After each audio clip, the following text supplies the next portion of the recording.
Le président de la République de Sierra Leone, Julius Maada Bio, en visite d'amitié et de travail à Abidjan.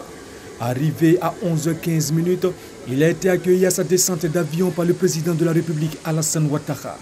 Puis les deux chefs d'État sont allés s'incliner devant le drapeau pour l'exécution des hymnes nationaux, pour recevoir ensuite les honneurs militaires dus à leur rang.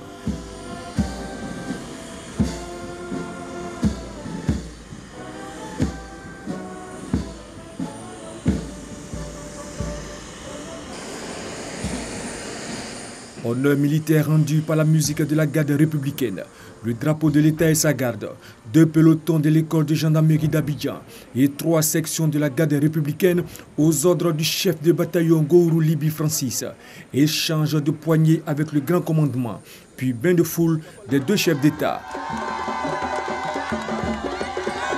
Le nouveau président sierra-léonais effectue sa première sortie officielle à Abidjan après son élection en mars dernier.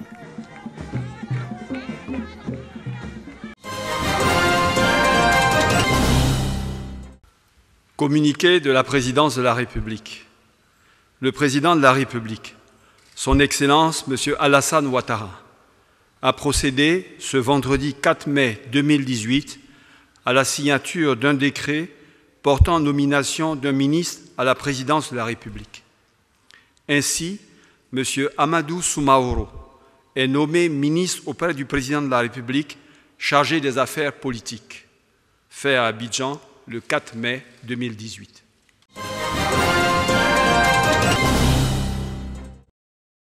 Et de 3 pour la Côte d'Ivoire. Au débarcadère de Locotro et à celui de Grand Laou va s'ajouter bientôt un 3e. Le projet du 3e débarcadère que le roi du Maroc offre à la Côte d'Ivoire.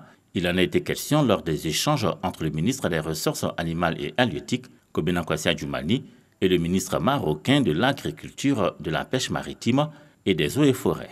Du ministre Aziz Akanouche, le ministre ivoirien a reçu des assurances relatives au lancement prochain des travaux du nouveau débarcadère. Vous savez que Sa Majesté nous a offert 2 grands projets, le débarcadère de Locodro et celui de Grand Laou. Et un 3e est en vue au niveau de Grand Bassam, dans la ville du vice-président de la République.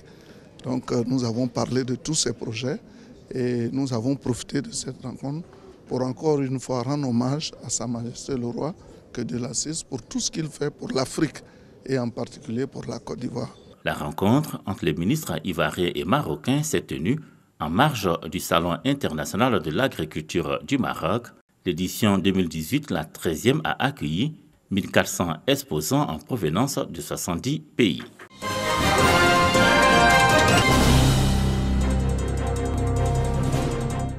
Le 12 janvier 2018, devant la sodomie à Cocody, un gang ouvre le feu sur un taxi-compteur, atteignant mortellement le passager. Le sac de la victime est emporté, avec lui la somme de 2 796 000 francs CFA. Quelques semaines avant, Sidibé Aboulaya Trècheville est blessé par balle au niveau de la mâchoire, toujours par des hommes à moto. Son sac est emporté, il contenait la somme de 18 320 000 francs CFA. Le mode opératoire de brigands à moto est bien connu de la police criminelle. Il s'agit d'un gang qui a sévi longtemps à Abidjan, qui a un modus operandi connu, c'est-à-dire qu'ils ont infiltré aujourd'hui certaines banques de la place où ils y ouvrent des comptes juste pour repérer les plus gros clients, ceux qui, notamment, décaissent beaucoup d'argent, en numéraire bien entendu. Et ceux-là sont suivis par SMS depuis la banque, par les complices postés dehors. Les investigations menées ont permis d'interpeller ces jours-ci plusieurs personnes. Moi aussi dehors, quand il voit les transactions, il m'amène SMS, me dit à telle personne qui est habillée comme ça. Il veut voir si c'est bon. Quand c'est bon, il te fait signe, mais il communique par SMS. Quand c'est bon, quand il me dit c'est bon, moi il appelle maintenant 2 personnes toujours qui se changent sur la moto. Quand il leur dit voilà, il est dans telle voiture, et puis eux le suivent pour partir. C'est comme ça qu'ils font. Moi, c'est mon rôle de rester devant la banque et appeler pour dire que le gars il est sorti, il est habillé comme ça, il est dans telle voiture. Au total, 3 personnes interpellées. Elles ont été conduites ce vendredi devant le parquet d'Abidjan pour répondre de leurs actes.